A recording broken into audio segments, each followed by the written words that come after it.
All right, Second Chronicles chapter 15. Let's call this one Asa Listened, because in this chapter we're going to see God continue to grow Judah beyond the war with Ethiopia. And we're going to get a chance to see how Azariah the prophet is going to come to Asa on the heels of his success. First point being, when we are successful, we have seen kings in the past stumble after their days of adversity when God has brought them into a period of success. And before Asa can get a chance to stumble, Azariah is going to come offer him some wise words, and he is going to say, understand this, Asa, that in years past, he's going to give him a history lesson. In years past, Israel has seen days of success. However, because they were dismissive of the warnings that God gave them, they ended up seeing that any success that they had came in the absence of peace. So understand that if you continue to go with God, he will continue to go with you. If you seek him, he will be found by you. But if you forsake him, you can go your own way.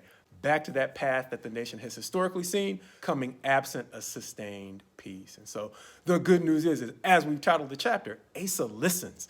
He doesn't just listen in Hebrew. I'm not familiar with the term, but I've been taught more than once that whole concept of listening or hearing comes along with the concept of moving forward based upon what you have heard. And that is exactly what Asa is going to do here, as he is going to continue to build in the pattern that we saw last chapter, where he's going to get rid of even more distractions so that he can build forward more effectively, getting rid of some of the things that had potentially gone astray under Rehoboam, who himself saw some early struggles, righted the ship, but got overconfident in his success and had even more destruction come than he had originally seen when he first saw the kingdom divided under his reign. And so he was not able to rebuild everything that was damaged during his reign. And so we're going to see Asa, among other things, rebuild the altar so that they can move forward once again in a more healthy direction. And is that just idle Bible speak? Maybe, but before we get to the end of the chapter, we're going to get to see God grow Judah in a way that's going to provide an interesting contrast to the success of Israel,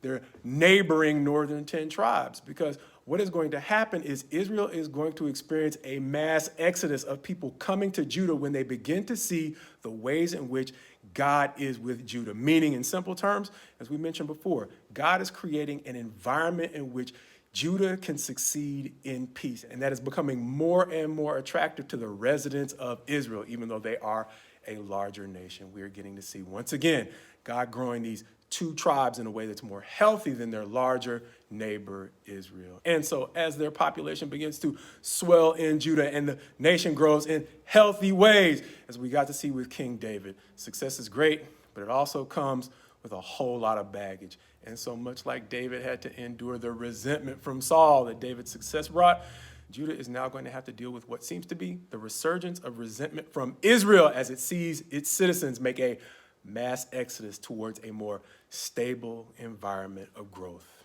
in Judah.